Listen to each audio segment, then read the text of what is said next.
Hello, everyone. Welcome to another episode of Analysis Paralysis. I am Austin Harrison, and I am joined by a familiar face. Lily Clutch. And an unfamiliar face. Ashley Anderson. Yeah, Ashley joined the team and is now in Analysis Paralysis. Yeah. Welcome. Thanks. I'm happy to be here. This is super exciting. Awesome. It's going to be fun. Well, you might not know this, but Analysis Paralysis is a show where we talk about what's going on in the board game industry news, what we've been playing, our favorite crowdfunding episodes. Wait, episodes? Campaigns. And obviously you do know that because you had to prepare for the show. This is true. But what are we talking about this week? Oh, so this week we're talking about Stonemeyer's IP debacle, Mm-hmm. and then Gen Con Gate. Another gate. Another gate. That seems to be a theme with us. Maybe like every other episode. Let's have a gate every other episode. So yeah, what is the deal with the IP Stonemeyer stuff? Yeah, so this is a pretty big deal. Been in the news of, board game news for a little bit now. So basically what it's coming down to is IP, intellectual property. And so the big kind of debate story is between Stonemeyer and Farms Race. And so what the kind of conversation is behind is that Farms Race, who's published by Medium Brow, released these cards using the same iconography that Wingspan uses, a very popular game. And Stonemeyer was like, hey, this is way too similar to get away with just parody. And so a lot of people were like, yeah, we can't. It's really hard to dispute that this isn't parody. Because if you have seen any photos from it, they look identical. Yeah, it's the same icon. Pretty similar. Yeah, so it's hard for people to be like, I think it's parody, which some people are fine with parody cards, but it's hard to dispute that. Yeah, and so one of the creators of Farms Race was a Cards Against Humanity founder. Yes. And so they obviously know a thing or two about parody, but using icons from someone else's game, and then especially when it's like very against the spirit of Wingspan, it's like an attack drone. Like kills two of your birds. Yeah, like kills some something birds. Crazy like that. And I think the biggest part for me is it really has nothing to do with Farms Race. Like it's just like an add-on card. And I don't like that. Obviously, Kickstarter closed down the campaign after Jamie was like, hey, they're using my intellectual property, my copyrighted stuff on their campaign. I think that was the right move by Kickstarter because they don't want to get sued. And the thing is when they had reached out nicely, being like, hey, way too close, Farms Race never responded.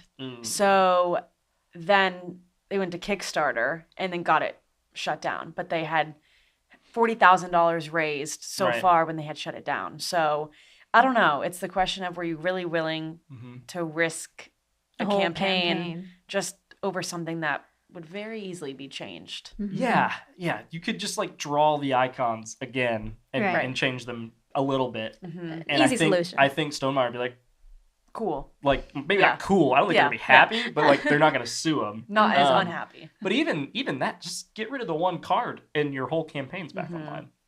I've seen ads. I've seen a lot of ads on Facebook for the campaign while it's been offline. And I don't know if they just forgot to turn those off, which doesn't seem likely, or they're trying to play up the, hey, we're getting sued right now, press. I don't know. But I do think it's weird that they're still advertising, and there's lots of comments like, hey, I wanted to back this and now I can't because it's offline. So a lot going on there. I don't know, Lily, what do you think? I feel like it's going to divide the fan base in terms of that's a good point. People who agree with Stonemeyer and people who don't agree with him. And then, I mean, any press is press. Any press is press. I'm glad you didn't say good press. No, I had to word that carefully. Right. But I mean, they're getting the attention, and who knows? Maybe it'll boost the campaign. Help. Maybe. Who knows? I guess we'll see. We'll see. I mean, it might never come back online. Right. Because they might. I mean, I imagine the legal proceedings could take longer than the campaign would last, because they usually only last 30 days. I mean, to be honest, the legal proceedings may cost the entirety of the campaign. Oh yeah, they might spend $40,000 just figuring out where they can use the icons of the card. Yeah, so I'm surprised they didn't just change the cards and tell Kickstarter we're not using it, or just say we're not doing that card. We're not doing it, right? Yeah. Well, maybe we'll do an update. We'll see what happens. Yeah. Let's follow along with it, and we'll bring it back. But right now, without any further information, I think I'm with Stonemeyer on this. I think they have to protect their intellectual property. There's this whole if you don't protect your intellectual property, you'll lose it, because then people can point to like past examples of people using your intellectual property and you not being upset about it. So why can't I use it? I see. So there's like a legal argument to be made there. I'm not a lawyer. I don't provide legal advice. Don't take notice. But I think that is valid too. Like he has to protect it, or it'll show the law that he's not interested in. It could snowball into something else. So guess we'll see. Yeah. Well, in other news, we have something else. Gen Con. Gen Con Gate. Again, but Gen Con Gate. So... To be clear, Gen Con didn't do anything wrong. No. Gen Con don't come that after happened us. at Gen Con, which was crazy. So when we were at Gen Con, we saw a posting of people who had stolen a pallet's worth. And it was quoted to be like $300,000 of merchandise. And people were thinking like, oh, maybe this is like Lorcana, because Lorcana is going for very steep prices. Right. Yeah. Well, we got an update recently, a few days ago, I think, and they were saying they've identified the suspects. Allegedly. Allegedly. Hard. Yeah. And then, well, there's suspects. They identified the suspects. And they've also identified what was on the pallet, which were Magic the Gathering cards, but commander decks that were like collectibles, I think. Yeah. And so that's why it was so expensive. I think why I'm really sad about that is I'm pretty sure it was like a small retail store somewhere in Chicago. It wasn't like a massive company that they stole them from, and that just like hurts as a small company to know that they stole it from a small company. But oh my gosh, it's like watching Home Alone. It really is. I don't want to offend them too bad, because I don't want them to come rob us at the next Gen Con. But they were wearing a shirt of a game that they made while robbing Gen Con. In front of a camera. In front of a camera. Many cameras. Yes. Castle Assault is the name of this game. It's currently getting review bombed on BGG because everyone's like, don't steal from people at Gen Con. Right. So hopefully that is the actual suspect. Otherwise, this random person that wasn't even at Gen Con's like, why is my game getting bombed right now? Yeah. He could have just been a fan, I guess. But no, he was wearing a shirt. It came out first that, hey, this is the suspect. And then people were like, oh my gosh, that shirt he is wearing is a game that the suspect designed. Also, I saw a good handful of people wearing face masks still at Gen Con, and it was totally acceptable. Like, I am fine with people if they want to do that. Those guys could have worn face masks. They really didn't try at all. It would have been a lot harder to identify them. Was it like a crime of opportunity? They're just like, oh my gosh, there's $300,000 in Magic cards right there. Let's walk away with those. But why? Like, what? I don't get it. Yeah. No. I feel bad. I don't know. Just in my brain, I have this narrative that's probably not real of like, there's one person pushing the cart in the hall, and then one friend just kind of like walking behind, like, what just are tagging you doing? along. And I just feel bad for that friend if they actually weren't wanting to do it, but they felt like they were being a bad friend if they didn't help. Don't make friends with people that steal Magic cards. Just don't steal, period. Just don't steal. I don't get it. But anyway, I don't know. It's like halfway between really sad and comical at this point. Yeah. I guess we'll see some video footage, maybe, Yeah. of what the accomplice was doing. Maybe. Ooh. Ashley, have you ever stolen anything? Wonder if I had. Well, the only okay. time I've ever stolen anything, Oh. I was 3 years old. Okay.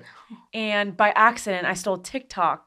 No. Whoa! I stole the company. I did not realize You heard it here so first. young. TikTok was. I stole Tic Tacs from Walmart, the white ones. And my mom, we got back to the car. She's like, where did you get those? So I had to bring it back. Right. But no, I've never stolen any. That's not. Yeah, we didn't prepare for that question. I was just trying to catch Ashley off guard. But Yeah, you heard it here first. I stole TikTok. TikTok. Stole a company. When you were 3. I wouldn't want my I didn't hands even know on TikTok that. was A around when you were 3. mastermind. I wouldn't want that. Too much information. I don't want it.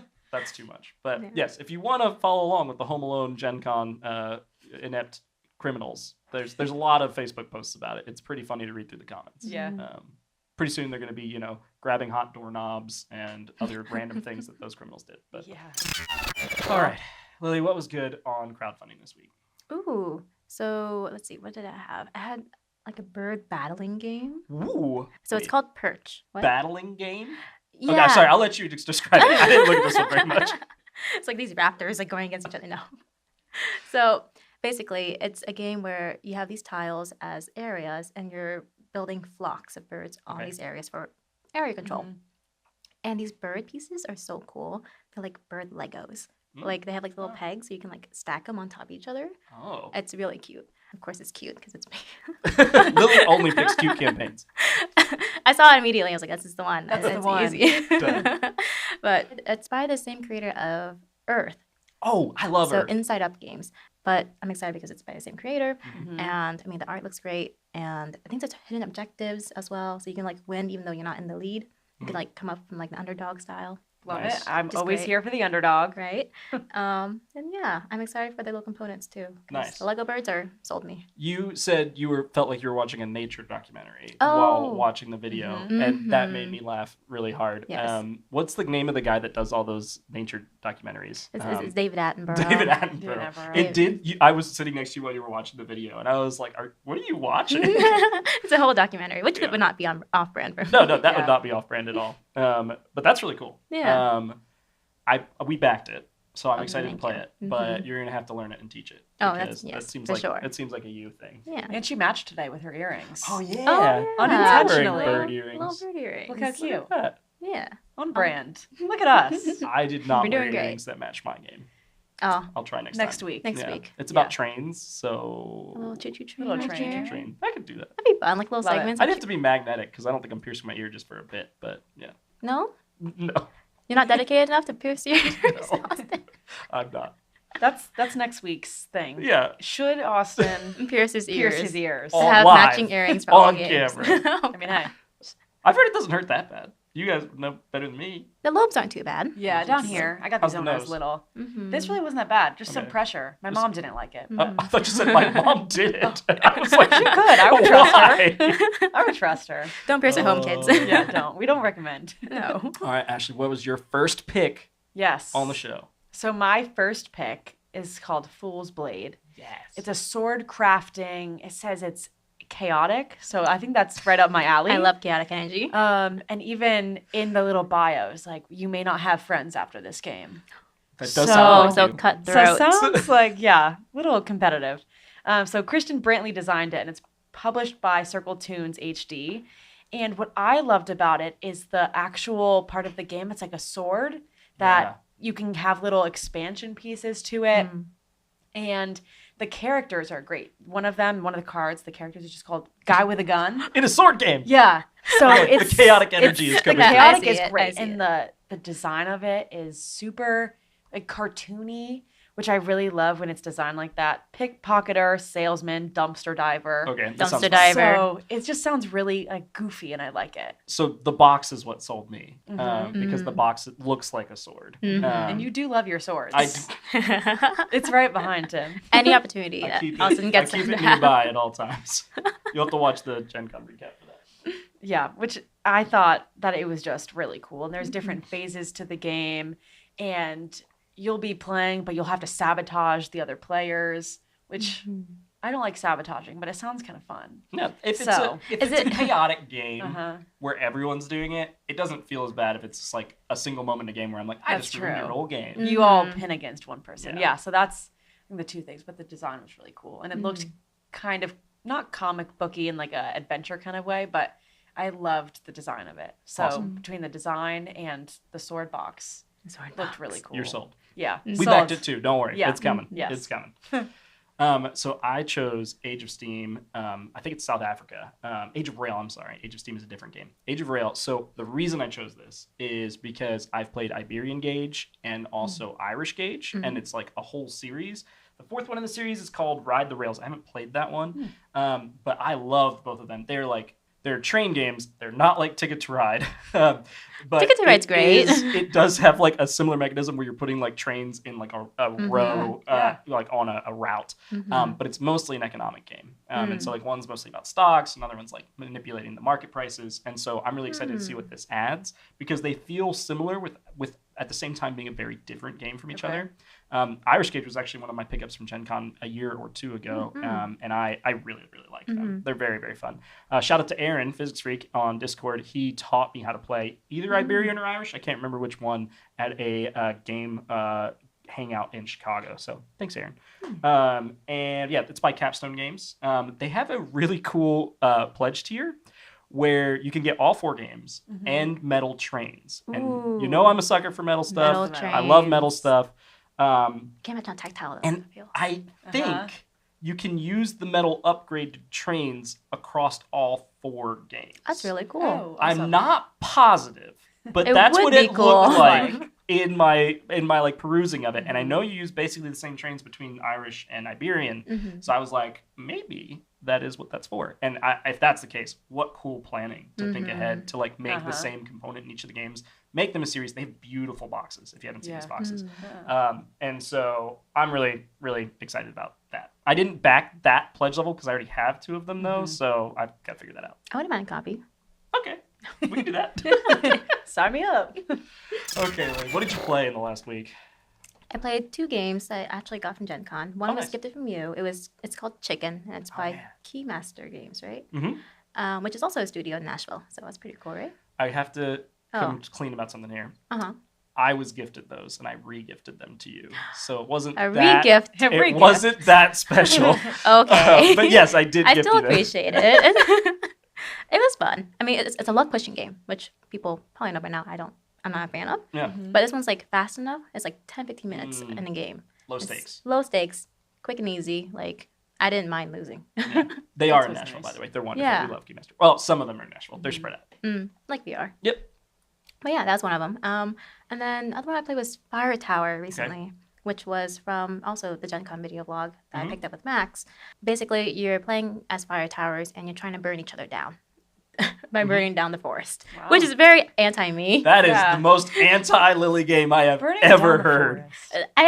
I wasn't too big of a fan of it. Maybe because it's the theme was one. But I mean, it's okay. I think I need to play it as a 4-player game. Because I played it as a 2-player, which felt very vindictive because you're just targeting each other. Trying to burn each other's towers. Exactly. Yep. So I think with 4-player, you have more people working together because there's a wind direction that you're changing between towers to like move the fire towards them. And so with 4-player, I could see it being more balanced. Okay, that makes sense. Yeah. Well, you know, when forests burn down, new life comes out of the burned, charred remains. So sometimes. No, that's terrible. That's like nice. I've heard great things about the game. I've not played it, and I really only make fun of the theme because that's obviously a Lily passion. I would still play it, but no, that's I want to play it 4-player. Let's play it. Yeah, let's play it 4-player. So we can, because I want to play it, but I agree. I don't think I'd played it too. I always think of Smokey the Bear. Oh yeah. It's like only you can thread flowers. Only you. Yeah. Yeah. Yep. Well, speaking of fires, we played Furnace. Yeah, we did. It has nothing to do with fires, really. I don't think so. No, but Furnace. I came in last, I think. No, I came in last. I think you were second. Also yeah. last. Yeah, I was last. I played the game the most. Yeah. So both Lily and Ashley beat me, which was unfortunate. But and I liked it. Engine building style kind of game. It's pure engine building. Yes. And different resources kind of things you can pick up. It was my first time playing. I liked it. I didn't lose. You didn't lose. It was your first day, too. We kind of threw you in the deep end. You're like, you're playing this. Yeah, it was my very first day. But it was fun. So that was fun. So I played Furnace, and then Austin and I played Jiper last week. And I've read online that some people have different opinions on how to pronounce that, but I think it's Jiper. I say Jiper, so it's pretty close to how you're saying it. Yeah. And I chronically pronounce things incorrectly, so maybe that's a bad thing. Yeah. But I beat Austin. Not that matters, but I felt it does matter. Cool. First time playing and I beat Austin. Okay. It does matter. We played 2 games. 2 games. I have played a lot of. And you beat me at both of them. And I was like, well, this is a good sign well, that's that good. Ashley is going to be able to play games. So, but that Jiper was fun. We nicknamed it the camel game. The camel game. There's a lot of camel cards. But I thought it was really fun. Kind of an easy game to pick up. Would be good to teach people. Yep. And I liked it. So maybe we'll have to play it again. And we'll play the 3 of us and see who wins. Redemption. Is it a 3-player game? It's a 2-player game. 2-player game. But just kidding. We could do a bracket. Do a bracket. It's fine. Do a studio bracket. I got to hang out with my friend Bobby for his birthday, and we played quite a few games. And I was on a winning streak. And I was super excited about it. And then he proceeded to crush me the next 3 or 4 games we played. He was just letting you win the first time. Yeah, he was just letting me get confident is basically what happened. We played Caper Europe, which is another Keymaster game. So apparently Keymaster is popular this week. That was really, really fun. You've got like 3 heists that you're doing, and you're putting like operators on these heists, and then you're giving them gear that's going to like affect your like how much you're winning it because you're competing for winning it. But then you're also doing like lots of set building and just like a lot of ways to generate points. I really love the art style. It's like very much like it's definitely not Pink Panther-y, but like, you know, it's got the like heist feel with like fun characters and cool equipment, and it just is really, really fun. And so I really, really liked it, actually. Yeah. I've owned it forever. I had the Kickstarter version that came out like last year, and I just have never played it, and it was wonderful to play. And then we also played Seven Wonders Duel, and Seven Wonders Duel is a crowd favorite. It's been around for a long time, and I just never played it. And so Bobby taught me, and also taught me how to lose quite badly. I think he was winning in all three win conditions, which is victory points, the like war track, and then also like the technology track. He was crushing me. So he won before the end of the game. We didn't even get to count points. It was just over. So, but I really liked both of those. Also played Raw again. Also played, oh no, it's the game where you have water, and it's... I'm not gonna remember. We have water. Well, you're trying to fight over water. It's got like a very like punk theme, and it's got a pink insert. Everyone at home that knows that I play this game is gonna be like, "How did he forget?" It has a really cool insert. I can't remember. I'll have to talk about it next week. Next week. That's sad. Anyway, the biggest IV news is obviously that Ashley joined. Yeah. And we're very, very excited about that. And can't wait to, just keep creating cool stuff with you. Yeah. So, Thanks for the warm welcome, everyone in the comments. Yeah, last week. Welcome. Noticed that we have a new edition. So I'm excited to be here. I'm excited to be with y'all. So thanks for the warm welcome to all of you guys and all of you guys. You're welcome. Yeah. Other than that, we have... We have a bunch of guests coming. Oh, right. So many. Who's coming? All right. So this week it's Danny and Tom from Dice Tower. Yeah, and Mike. And Mike as well. Yes. So Danny Strandling, if you don't follow her TikTok, is incredible. She's so funny. She is so funny. That's in, and then next week we have even more. We can talk about that on our next episode. Maybe. Yeah. Leave you guys a little cliffhanger. See who's here. And then we are also 3 weeks from Mythic Mischief dropping. Yep. So that's September 12th. And then we also have some cookies. And then we're gonna have to show these off. Yeah. So I chose this cookie, which is of course the gnome's insignia. And this is from Becca Jolly, the Sugar Cookie Mama. And she makes cookies for almost all of our campaigns. And they are incredible. What'd you choose? Oh, I've got, I think the new clutter space. The new cluttered space. The hedge maze. I have the groundskeeper. I'm so glad you got the name right, because Zach always calls it the hedgekeeper. I know. It's amazing. I was making sure I got it right, but the design is just all of them look so killer. intricate. We'll keep showing off cookies because we have a bunch of them every week until launch. So many. Don't worry, we're freezing/refrigerating them, so they'll stay good for a little while. Cool. So excited about that. You want to go to our mailbag? Yeah, for sure. Let's see, what's this week? Oh, we have board game snack recipes, which I'm very excited about. Ashley, do you have a board game snack? Yeah, so this is whenever I have friends coming over or we're hanging out playing games. If you've ever had a Rice Krispie, it's kind of like that, but with Lucky Charms instead. OMG. Which are my favorite, and it takes a couple minutes to make. And you would think that they're really sticky, so it's not great to play board games. But once they cool, you cut into them like Rice Krispies, and they're so good. And you have the marshmallows and the crunchy cereal. You're not required to make this. I will gladly, because I want some. You can all just make your own dishes and bring them into the studio. So one year for my birthday, or maybe a Star Wars show launch, I can't remember. My wife made Jawa cookies, which are a dark chocolate cookie in like a teardrop shape, and a fudge icing, and then 2 yellow M&Ms, and it looks like just like Star Wars Jawas. And so this is my cookie of choice for when I play Star Wars Rebellion. I love Star Wars Rebellion. It's one of my favorite games, and it takes a really long time, so you need energy to play this game in the form of Jawa cookies. Love it. That's pretty cool. Yeah. You'll only play it when you have Java cookies. Yep. Java cookies. Okay, so my choice is, it's a Brazilian dish. It's pão de queijo. And what? It's pão de queijo. You're going to teach me how to say that. Basically, it's pão. Pão? Pão de queijo. De queijo. It's basically cheese bread. It's cheese bread. Cheese bread? Yeah. Okay. I've had it before. It's so great. good. So it's made of tapioca starch instead of regular flour. So it's like chewier. And it's gluten-free for us. And it's gluten-free. Yeah. Oh. I love making it. I have like a whole frozen bag in my fridge all the time. So none of these sound like great board game snacks because they all sound messy, but I want to try all of them. They're not pão de queijos are like bite size, like cheese bread. It's not like dripping cheese. No. Okay. It's like baked and it's like You'd crusted like over. I'll bring it in. Nice. It's great. Cool. Yeah. All right. Well, I am very, very excited to give away some stuff. Yes. Okay. This week's winner, Little drum roll, is Andy Bonnie. Andy Bonnie. Yeah. Rolls off the tongue well. Right? Andy Bonnie. So sounds like message a me crime duo. Maybe Maybe and it's Clyde. Gen Con. Gen Con. No. Just kidding. Just kidding. You're not. We don't. Not accusing anyone of No one's anything. come after Andy. How do they get their prize? So instead of $300,000 worth of cards, we're Sorry, we can't give you giving that. you Mythic Mischief. So message me on Discord. Find the cat picture. Lily at iv.studio. Yeah, let me know if you want the game or the hoodie or the merch, whatever. Lily, iv.studio. How does that work? Is parentheses on your name? I think that's it. I think so. Yeah. Okay, let's close out. Yeah. What are you? Oh wait, no, we have to say what we have to do to win next week. Oh yeah, I totally next interrupted week. you. Okay, next week. Comment below what your snack recommendation is for board games or like casual gatherings for fall. Ooh, fall. Mm-hmm. Okay, what's your favorite part about fall? This is a good one. So many of you, most of you, probably all of you don't know, I'm originally from New England. I'm new to the Nashville area.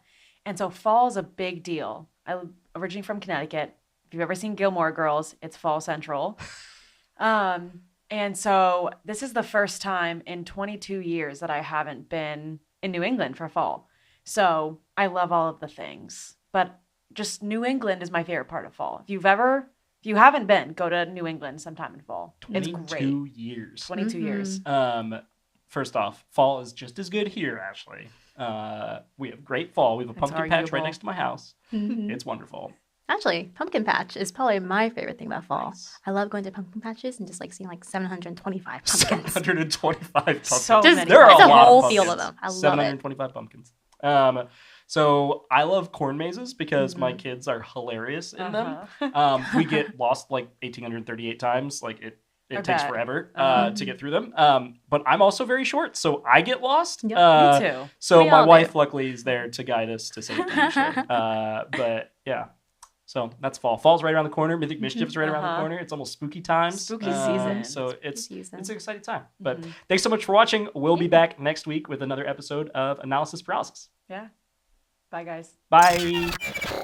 5 minutes over. It's not too bad. Better than 18. 22 years. Yeah. 725 pumpkins. A lot of pumpkins. Yeah. It's a lot of pumpkins. I'm sure there are that many. Yep. 1,838 times getting lost. That's a little excessive, but that's okay. Hopefully not actually that many times. I would hope. Oh, no. Well, that was great.